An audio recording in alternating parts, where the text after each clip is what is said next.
Good morning everyone, मैं धीरेन्द्र सिंह कीवा industry से आप सभी का बहुत बहुत स्वागत करता हूं और उम्मीद करता हूं कि आप सभी अपने घर में बहुत अच्छे से होंगे। दोस्तों, आज का जो हमारा टॉपिक है वो है एग्रो प्रोडक्ट्स के ऊपर। जैसे कि हमारी जो सीरीज चल रही है एग्रो प्रोडक्ट्स के ऊपर, तो आज का जो प्रोडक्ट लेके आया हूँ आपके सामने वो थोड़ा सा खास है। किस वजह से? क्योंकि उसके रिलेटेड जो पहले जानकारी है वो मैं आपके साथ शेयर करना चाहूँगा। तो दोस्तों, आज का जो टॉपिक है वो रहेगा फ्लावर के ऊपर, यानी कि फूलों के ऊपर, कि जो फूल होते हैं, जो कुदरत ने रचना की है फूलों की, वो किस तरीके से होती है। चलिए उसके बारे में बात करते हैं।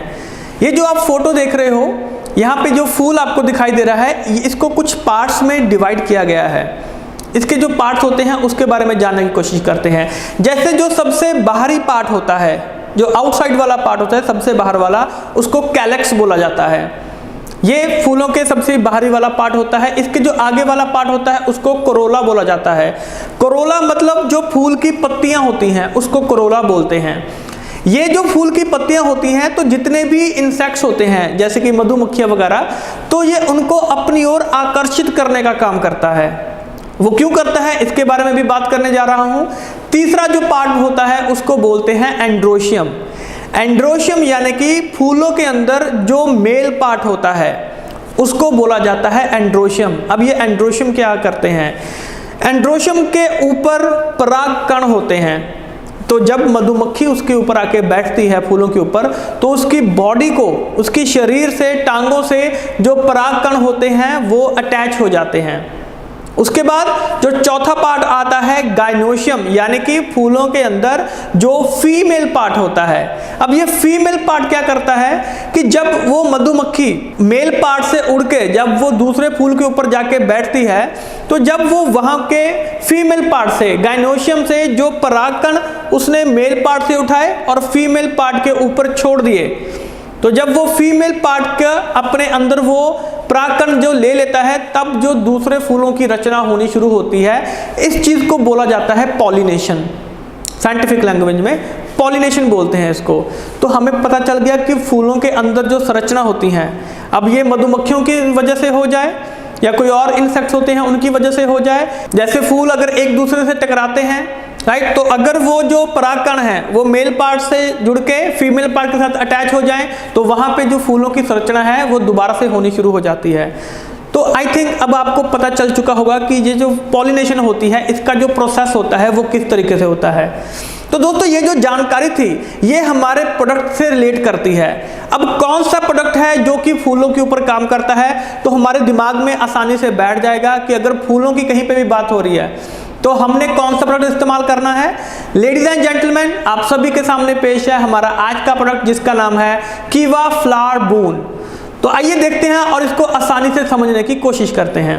तो दोस्तों, सबसे पहले जानते हैं कि कीवा फ्लावर बून के अंदर क्या चीज मौजूद है।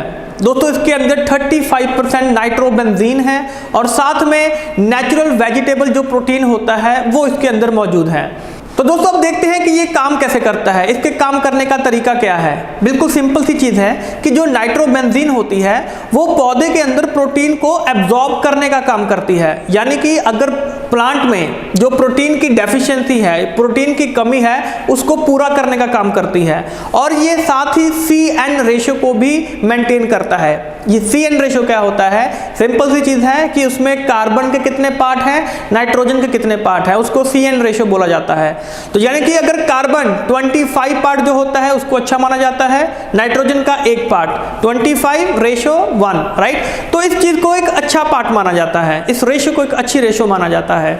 तो हमें पता चल गया कि ये काम कैसे करता है। तो दोस्तों, अब देखते हैं कि कीवा फ्लावर बून के क्या क्या बेनिफिट्स होते हैं। आसानी से इसको याद करने की कोशिश करते हैं। जैसे जो फल और फूल होते हैं, इनकी जो ग्रोथ होती है वो 40 से 45% तक बढ़ा देता है। जो कलर होता है, अपीयरेंस होती है और जो साइज होता है वो बड़ा होना शुरू हो जाता है। फसल को बहुत सारी बीमारियों से बचाने का भी काम करता है।